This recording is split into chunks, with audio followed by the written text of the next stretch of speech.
لقد نصركم الله في مواطن كثيرة ويوم حنين إذ أعجبتكم كثرتكم فلم تغن عنكم شيئا وضاقت عليكم الأرض بما رحبت وليتم مudbirin. Wallahu a'lamu bimaradihi. Yakti teman-teman nulungi ing sira kabeh sapa Allah ing dalam pirang-pirang panggonan lil arabi kadue perang kasiratin kang akeh kabadarin kaya Badar wa Quraidah lan Quraidah wa Nadir lan qabila Nadir. Yazkurullah lailin sila Muhammad yauma Hunainin dina perang Hunain wa din baina Makkah wa Taif utai Hunain ku lembah legok kang tetep ing dalem antarané negara Makkah lan Taif. Yauma qitalikum fihi hawazin tegese dina merangan sira kabeh ing dalam Hunain ing qabila Hawazin wa zalika fi Syawal. Lalu teh mangkono yauma Hunain atau yauma qitalikum fihi ku tetep ing dalam bulan Syawal sanata saban ing dalam tahun wal. Badalun min yauma utawi idai kuda dibadal saking lapan yauma waktu ni anggau kakening sira kabeh opo kasratukum akeh sira kabeh fakultum maka ngucap sira kabeh lanugla bal yauma bin kilat warana pisan-pisan dan linding sun sadaya ing dalam dinaiki min kilatin kernas titik Wakanu lanana ya muslimun kabehna asyara alfani koronglas ribu wal kufaru arba'atu alafin lalu teh pirang-pirang kafir iku papat pirang-pirang ribu malam tugni maka orang nyugihakeun ya kasratukum angkum saking sira kabeh syani suwiji-wiji Allah qad lan rupak alaikum iga tes sira kabeh Allah dua apa bubi bemarahbat kalawan barakang jembar yardu ma masdariyatun kalau nenta jembari adu tema iku masdariyah ma'az ay marah bi tegese sumertana jembari adu saat ya tegese jembari adu falam tajidu makanan topo bainuna ilaih maka orang nemu sira kabeh panggonan kang anteng sira kabeh ilaih maring makan syiddatim la iku kena sanete barang kang nemu ya maing sira kabeh kaum saking wedi summa wallaitu mudbirin kari-kari mengo sira kabeh alekang mungkur kabeh munhazibina tegese alekang mundur kabeh sabatan Nabi sallallahu alaihi wasallam ala biglati lan tatasapa kangjeng Nabi sallallahu alaihi wasallam iga tasab begale kangjeng Nabi al bayda kang putih walaysa mahu gairul Abbas wa Abu Sufyan lan orana ikut tetep sumertane kangjeng Nabi apa salian Abbas lan Abu Sufyan bin Harith akhidun birikabi iku kang ngalep kalawan sela begalekan jinna thumma anzalallahu sakinatahu ala rasulihi wa ala almu'minin wa anzala junudan lam tarawha wa 'azzaba alladhina kafaru وَذَلِكَ جَزَاءُ الْكَافِرِينَ Wallahu a'lamu bimarari kari-kari nurunkeun sapa Allah ing katentreman Allah tumanina tawa tegese kaantengan Gusti Allah ala rasulih atase rasul Allah wa alal mu'minin lan ing atase wong kang mukmin kabeh Radu ila Nabi sallallahu alaihi wasallam maka babalik ya mukminin kabeh maring kangjeng Nabi sallallahu alaihi wasallam lamana dahu malah pasamang-samang nyeluk ing mukminin sapa Sayyidina Abbas biidhi kalawan idin kangjeng Nabi wa qatalulan perang ya mukminin kabeh wa anzala jurudan lan nurunkeun ya Allah ing pirang-pirang bala tentara lan tarahu kang ora ningali sira kabeh ing jurud malaikat tegese pirang malaikat wa adzabal ladzina kafaru nyiksa ya Allah ing wong akeh kang pada kalufur ya ladzina kabeh bil qatli kalawan den bunuh wal asri den boyok zalika tawi mangkono adzabal ladzina kafaru iku awal sewong kang kafir kabeh mayatubullahu min ba'di dzalika ala man yasha wallahu ghafurur rahim Allah alam bimari kari-kari narima tobat sapalla saking sausane mangkono ala bayasha gatase ong kang ngarsakeun ya Allah gatase minum saking alladzi bil islami kalawan islam wallah lan utai Gusti Allah ghafurun iku kang sangat ngahampuran rahim mentur kang sangat welase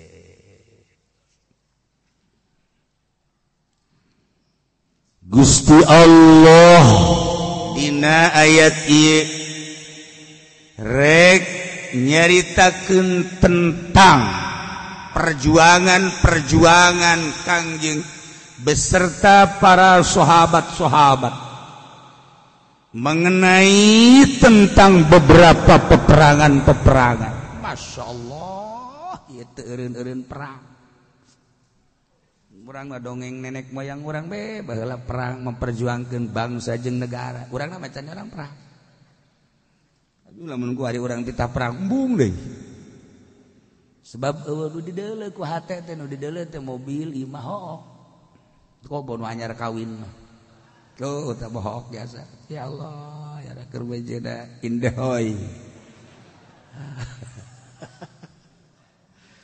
tuh batak mal aya peperangan teh ya lamun henteu ku Gusti Allah dinyerikeun heula mal perang ku ari keur dinyerikeun ku Gusti Allah unggal nagara sabaraha persen kenyerian Turki kadelina ku ari Turki teh kemenangan raja eta luar biasa karena masyarakat mengharapkan perjuangan nu mantak didukung ge saha nu mampu sebab naon di jerona sangat terjepit ku perjuangan Emrik geus pugu Baghdad ku ari dibangun nu ngabangunna saha masyarakat Baghdad makan embung terkontaminasi embung kedatangan Emrik hanya penggede berarti kan lain di atas lain di bawah iya bibit peperangan Suriah beuh sakitu hebatna nyieun nyana komando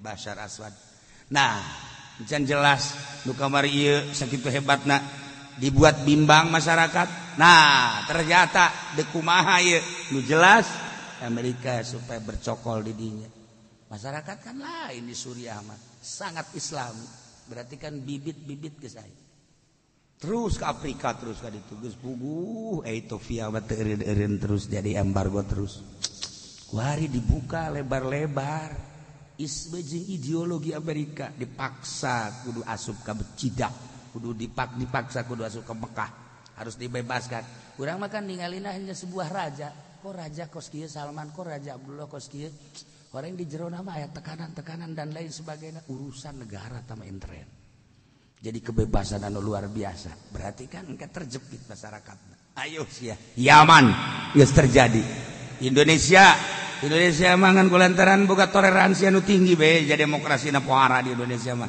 ja kiyaina ge geus teu neuleuh akhirat penting mah toleransi bae pokona mah tanda tangan ngajingjing beres nah geus kos kitu ka di Indonesia mah tinggi toleransina padahal kan geus ka mana ieu agama lamun cacak-cacak pondok pesantren napas agama deuk kumaha sok geura lain sombong pondok pesantren teh untung Jawa Timur Jawa Tengah Jawa Barat terus Banten masih kena aya jelema anu dareh nyen pondok pesantren mah kawi teh kotek ketika di barahan dibeulem kajen dibeulem sabira awi engke cal deui nyeun deui di ditu eta karena Allah lamun lain anu kos kara itu napas teh mana ngadatangkeun ku ari Wahabi supaya ulah muludan berbagai cara manehan ngabid'ahkeun dan lain sebagainya muludan makin gede tarolol jas orang Indonesia mah Zarah di haram-haram, di kafir-kafir, di musik-musik. Ku Amin Rais baheula orok di bawah Zarah orok. Ayo si Amin nih orok gua nih. Nih rok nih biar tahu nih di Mama Wali lu. Si Amin puyang cek aing ieu. Puyang tungtung nama Amin Rais kunut bae ku harinya. LDR aing kunut lah jakena teh. Kunutnya na ya Allah. Maha kawasa Allah deku kumaha. Din Samsudin nutun buagah jasa di Dakar Muhammadiyahan. Ya itu kuari usoli nya. Usoli nya. Asal loba aja loba usoli Allah. Kok Muhammadiyah sih jadi usoli ku hari. Capek dah. Jadi urang mah datang deui Syiah ka urang. Ieu teh ngahancurkeun Sunni nu sabenerna. Partaina diacak-acak ngahancurkeun Sunni. Tetapi di urang mah biasa bae sabodo lah partai ieu kan gitu. Sabodo lah urusan Syiah kajen nya sabodo lah Muhammadiyah urang mah urang bae. Ye, tungtungna mah terus bae ngariung mah gedean ngariung. Muhammadiyah jeung Persib bingungin. Urang toleransi da tinggi. Atuh datang ka kafir bisa jadi wakil gubernur kumaha sakedeung deui mun kamari teh diruntuhkeun bisa jadi wakil presiden kan. Tuari geus ancang-ancang deui bae sabaraha partai kafir teh. Ieu teh jadi presiden kan itu. Lantaran toleransi di urang mah tuh dihayukeun bae masalah. Berarti kan geus ditahan. Emang Donald Trump ka urang kumaha gitu. Mahal. Jana teh gabiayaan. Tokoh-tokoh nu aya di urang beuli hulu kiai. Beuli Donald Trump. Ente kan nya makman pidatona ge keur jadi presiden anti Islam pan nya mah. Nah, ieu kuari kan di Indonesia. Eta Indomat boga nyana Alfamart eta boga nyana kucira lain teman Nuki Haji Sulaiman teman diekeun dina gara-garana siapa teh jok hitut bau tah terus roti anu aya merekna nu Haji Pendit teh nyahoeun teh nyahoeun nya namanya ngeunah bae buku boga batu dan lain-lain sebagainya. Kurang dihitung bari perusahaan nu nyana di Indonesia sabaraha kudu ngitung urang ulah ngeunah-ngeunahna bae urang keur dijajah nah seperti eta wallahu alam kahareupna bakal kumaha urusan Allah tamah nu jelas urang bae heulanan berjuang geus datang ka mana geus berjuang jihad geus datang ka mana jeung di mana urang koridor urangna tinggal sakitu bae namun urang kuari ninggalkeun perjuangan bakal kumaha ieu bangsa jeung nagara di Indonesia. Di ulah aya nu ngomong kieu. Nya mah tilok bicara kebangsaan, tilok turun kana kebangsaan ngan sakur ngomong doang ngocoprak doang. Ka dieu sia. Soekeun sia ku aing. Sia geus datang ka mana? Pajarna mah kumaha bener. Teu ieu dek caritakeun perjuangan Kangjeng Nabi Muhammad sallallahu alaihi wasallam. Masya Allah. Ternyata horenganan perjuangan Kangjeng Nabi dalam rangka menegakkan kalimatullah li'ilai kalimatillah supaya Yahudi Nasrani kafir musyrikin teh percaya kana ka pangeranan Allah. Pangeran teh lain batu, pangeran teh lain makhluk, tapi pangeran teh anu ngadamel langit bumi katut esina Allahu nurus samawati wal ard. Supaya ngucapkeun kalimatun thayyibah la ilaha illallah. Lamun memang kudu perang sampai ka dibunuhnya na basa. Ternyata memang kudu perang. Nu kuari diulahkeun ku Amerika perang. Urang teu meunang nyieun peperangan aing nya merangan urang. Urang geus eleh sabaraha poin. Masyaallah kali. Nah, kuari Kangjeng Nabi teh dalam rangka negakeun agama Allah perang di antara kabadarin perang Badar. Mana deui? Merangan kabilah Quraisy Yahudi. Mana deui? Bani Nadir, masyaallah. Bani Quraisy, Bani Nadir. Allah karim. Tetapi kapan mantep Kangjeng Nabi mah sebab ditulunganana ku malaikat. Ngeunaheun ngadengena tiis.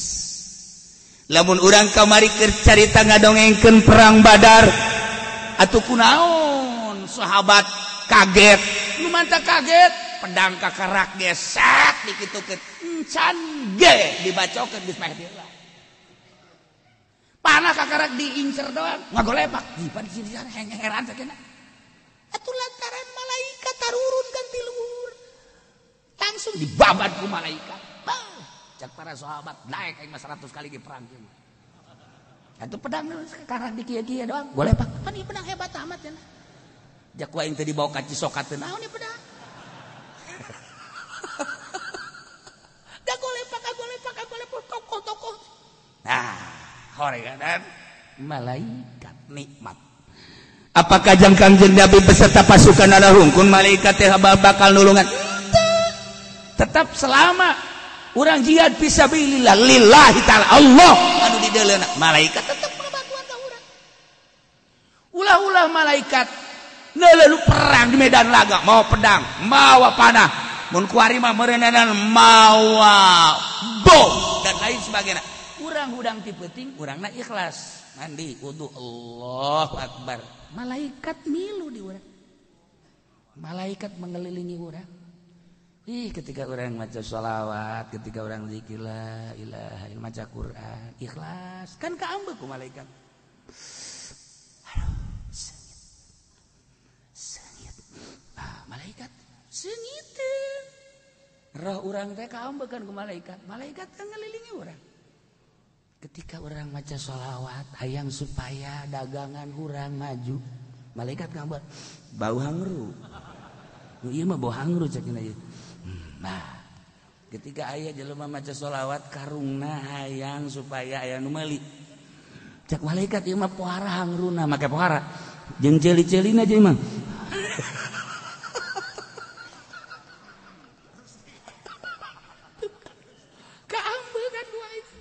ulah perang di medan laga urang cicing di kamar sorangan malaikat mengelilingi urang masya Allah ulah disangkan teh nanti ketika orang sorangan kadenge misalnya ya anu ngagarewat panto malaikat ya tenang senang kan urang engke datang tak ka urang kadenge ku urang takut gitu kan masya Allah alhamdulillah malaikat geus kabaturan aing alhamdulillah terus urang maca sholawat kadege ke urang kareda kahareup setik aduh alhamdulillah barang bentak japocong sugan teh malaikat orang tatangga nu tadi pahe mah nagih hutang beureun ka aing ja aing boga hutang langsung maca Allah baca bisa baca ayat kursi jana tinggal pocongna baca ku sia ayo beda lamun malaikat seungit di bejaan be ti jauh kan geus kaambeu seungit eta malaikat lamun seungitna rada teleb jin Islam terus seungitan heula meme datang teh seungitan mun seungitan geuna malaikat beda ya seungitan lamun rada kenceng seungitna teh aya jin Islam lamun aya rada bau-bau kemenyan-menyanan ya memaningan indit beus ya memeh ngawujud maning geus balik bae langsung ka pamajikan kak lain keur wiridan loba omong emang kunaon manggi seseungitan cenah ge cak kiai ge seseungitan mah malaikat lain deui mah seseungitan lain kakak boborang ulah nyebut borangan coba guys ya kaditu guys aya bakuari mah menyan ieu mah baheula teh baheula aya kiai hebat di Banten lamun urang hayang lulus zaman Nanang Kosim suara bagus kemudian tenar dibere ta wiridanangan kudu diwiridkeun di Maulana Yusuf lain di Maulana Sadudin di Maulana Yusuf ieu wiridanana kayak dibejantak ku kiai lamun aya sesengitan anu tenang sesengitan kedua modal kos itu tenang kene tapi lamun sesengitan anu modal gitu mending balik hiji teh kiai nyaritakeun kedua lamun misalnya orang keur tapa di dinya haju aya orai ulah indit orai mah ulah indit orai lamun aya bangkong-bangkong bang ulah tetep indit teruskeun bae moal ku kumaha moal kajeun ku kumaha haju lamun aya eta teh nu sakala liber teh di luhur teh naon gara-garana nu laluhur gitu tah mah ka bangkabeunana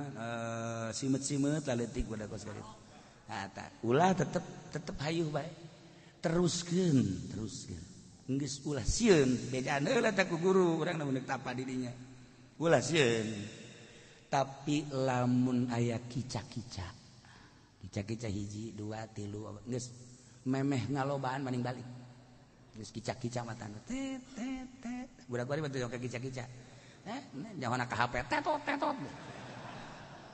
balik 2 katilu nomor katilu endeg aya deg eueuh sesegitan atawa deg aya deg eueuh tah bangkong orai jeung sajabana tapi aya bentuk aki-aki atawa awewe mawa pengki jeung mawa pacul maning gegeraan balik geus sama balik cepat siapa tah bahaya jasa tah tah eta Banten tah sejarah Banten teh kos kitu tah wari mangga geus kiaina maot tah geus tah kolot baheula kiaina wallahu alam nurun kata ilmuna disebut Paku Banten teh lain sapaku-paku Bantenna eta boga ilmu Paku Banten kan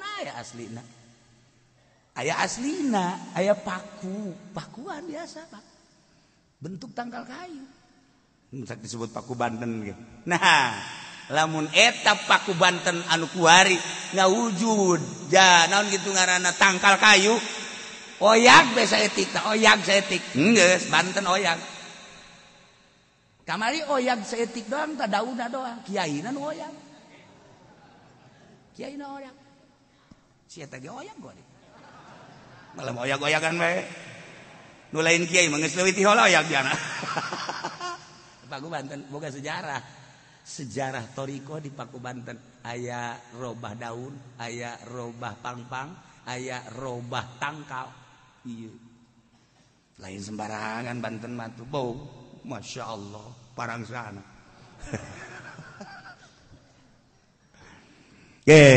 urang kuari jawab Paku Banten ilmu nak luhur lah sadajan nu kuari kadugalana tapi sejarah kajerona jeung tangkal kayuna di mana eta nu jadi ciri Paku Banten Masya Allah aya nu ngageugeuh teh Badar Quraisyah Nadir nu kamari kakarake selesai perang Kangjeng geus bubuka ngagantungkeun pedangna malah malaikat Jibril hei Muhammad encan wayah eureun sebab can aya instruksi ti Gusti Allah berangkat deui masyaallah ka mana ya Nadir Quraisyah ya Allah berangkat deui kan Kangjeng kan dibantu ku malaikat laqad nasarakumullahu fi mawatin katsirah nyata jelas yakin Allah nurungan karanjeun kabeh di berbagai tempat peperangan anu loba Badar bantu ku malaikat luhur kataringalian ku sahabat taruhuna malaikat naik kuda make jubah make udeng-udeng Masya Allah karim saha eta wah ternyata malaikat katigali langsung malaikat Jibril malaikat Mikail teh boh begitu tangkasna resep urang mun perang kos gitu wah ketika Kangjeng Nabi rek istirahat malaikat Jibril ulah istirahat berangkat deui bantai Bani Quraisyah berangkat Kangjeng Nabi laqad nasarakumullahu fi mawatin katsirah aya kene wazkur eling anjeun Muhammad yauma Hunain ketika perang Hunain teh lain perang letik-letikan lantaran begitu dihitung teh horenganan bilangan ti kelompok muslimin teh lain saeutik barang dihitung teh horenganan 12.000 kafir sabaraha kafir cuma 4.000 mukminin 12.000 kafir 4.000 tilu tikel sedangkan perang teh kapan menangan bae jadi pimpin ku Kangjeng Nabi sanajan lain dipimpin ku Kangjeng Nabi ketika syariah menang terus sebab para sahabatna lapang dada ikhlas muatan-muatan dunia menang tah dengan bilangan 3 kali lipat. Geus di atas angin. Geus di atas angin bakal menang. Nggak sahabat teh ngarasa ujub. Urang 12.000 ngalawan kafir 4.000. Dah, tas kacinggir tama. Ngomongna geus kos kitu bae. Dah, tama urang mah teu kudu make pedang tama kos kitu mah. Make nyingsing dong. Beres. Pohara tah. Ternyata orenganan bahasa ujub teh ya, ujub bakal jadi mamala. Masya Allah kali. Dengan kuantitas anu pohara yakni bilangan 12.000 geus merasa agul keujuban para sahabat. Ya, seikat habis sapira 4.000. Malah geus karari bengong geus sia heula tah kudu kitu mah. Sapira 4.000 atuh. Ke aing mah geus. Hei, budak asam pemain inti merenjana. Terus karari ujub ternyata Masya Allah. Di samping kaujuban ngarasa lobaan, ujub berarti kan geus lain pasrah ka Gusti Allah ngandalkeun bilangan ujub. Di samping eta sapira kafir babawaan ge naon tapi perlengkapan urang nu pohara ujub ku dunia. Katilu gas cekna teh kemenangan perang ieu urang sikat habis dunyana ku urang bawa kabeh berarti intina lain kalimatillah dunia ujub. Masya Allah karim boga kaujuban ya ne kaagulan ku Allah langsung ditoel naona cara noelna eleh perang sakitu lobaanana sakitu perlengkapan istimewana sakitu prajurit geus terlatihna tetapi eleh kapan hampir-hampiran eleh gegede nama lain eta niatan perangna geus lain liiklai kalimatillah nu dideuleu dunia dan dunia. Ketika nu dideuleu dunia napas Islam eleh bae kajen kukumaha. Tah ieu jang contoh sih ada. Urang nyeun majelis apakah jang dunia apa jang akhirat, urang nyeun pondok pesantren dunia apa akhirat. Dia ban mantak diyayasankeun teh cenah lain mah supaya rapih doang tujuanna nama akhirat tai podol zero. Ulah kitu cenah kieu nemen kitu bae. Ego tah mah kiai kos kitu mah sabodo Allah Maha uningakan niat sia. Dia pan kitu apa cenah kiai? Aing mah kitu bae. Sebab naon cirina lamun aya nu teu bayaran dikaluarkeun berarti lain Allah nu dideuleu. Cirina yatim piatu kurang beta kurang duit nu pertama teh karena naon karena duit pertama naon karena uang pendaftaran ngaranna naon tuh aing mah nyaona uang miftah we geus kitu tah eta kurang we yatim piatu teu diterima berarti kan lain Allah nu dideleuna eta tuh dan lain-lain sebagainya. Namun bener-bener mah kalau mah jatuh bogana naon anak yang pinter ya malah tuh sabogana bae. Hai geus tenang. Pokona belajar geus di dieu yo aya abah nyaho sabulan bae belajar keluar deui. Tuh eta kos kitu. Mana karena Allah na. Panai pondok pesantren kos kieu mah. Jadi cenah ieu mondokeun anak. Aju teu bogana naon sadaekna sia. Pugu ieu cenah otakna ge kurang sampurna. Oh masalah. Lempang lagi kurang nggak masalah itu cerita dah ulah kiai kiai gak cicing sebetahna sia jeung bapana jeung mana cicing di dia kamu antak di pondok pesantren kieu mah teu nyaho ieu geus sabar tahun ieu teu nyaho kahiji nomor ka di urang mana teu nyaho ngan kanyahoan ge sinar ieu we ieu budak rada bagus ye sinarna geus lain deui kadeulean kan tina sinar tarangna lain deui pipina loba jerawatan lain deui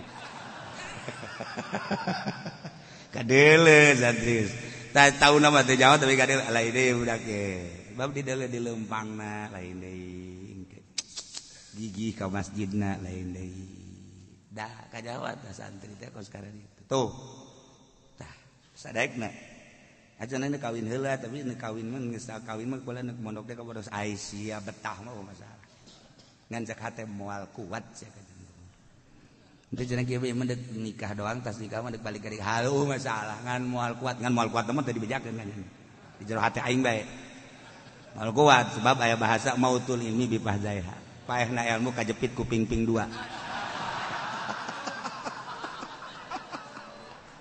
aduh tapi ping aya naonan meureun galak datang ka maehan ilmu sagala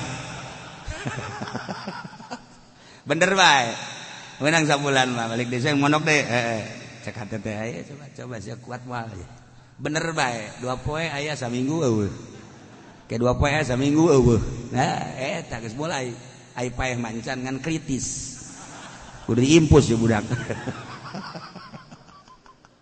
bener dong 2 bulan bajunya lah ke cenah kula deuk di imah bae cak aing ge moal kuat tapi baheula aya datang ka boga anak 5 genep teu bogoh meureun teh nya dipaksa tadi kawin tapi anakan ya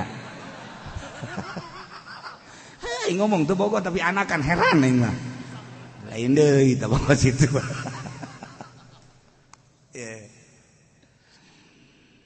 Wadhkur yawma Hunain inget anjeun Muhammad kana perang dina poe perang Hunain Hunain eta adalah wadin baina Makkah wa Thaif jurang legok antara negeri Mekah jeung Thaif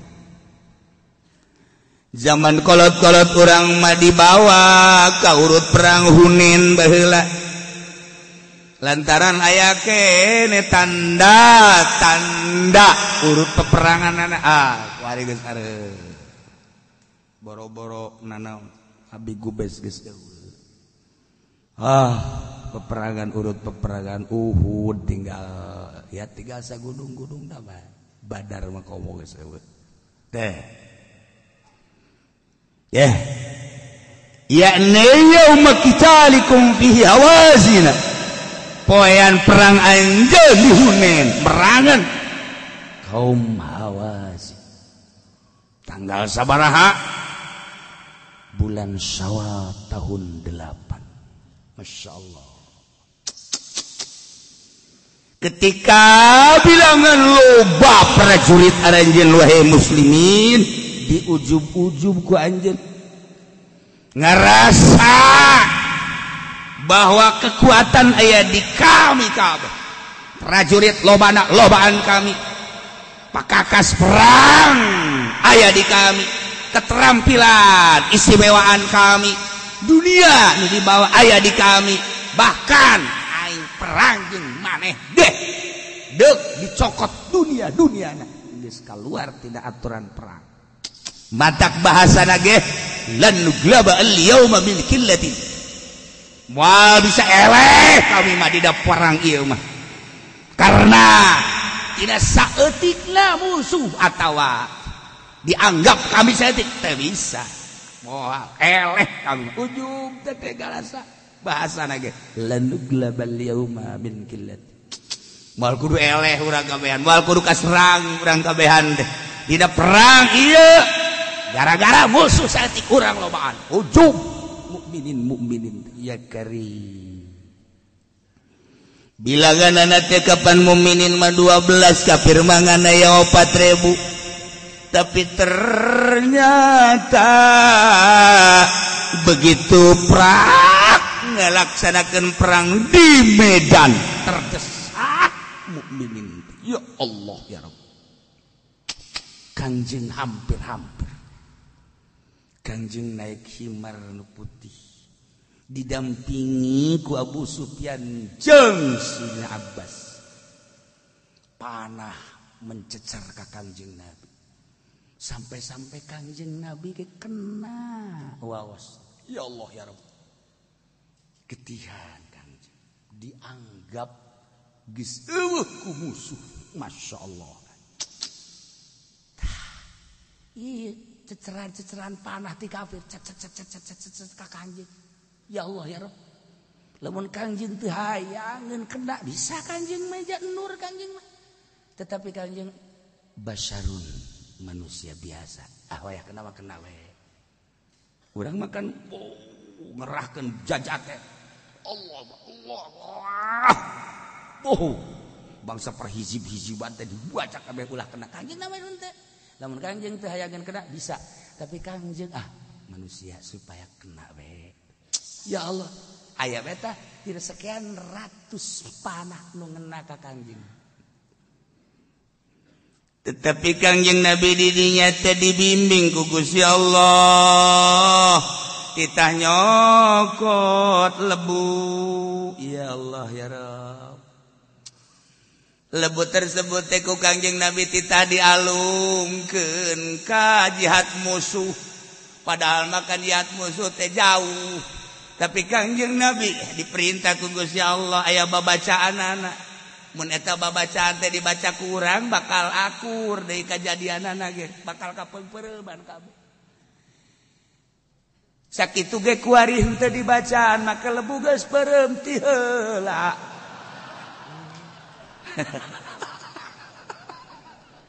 Encan make lebu geus peureum ti heula. Berarti manjur jasa pengajian ieu.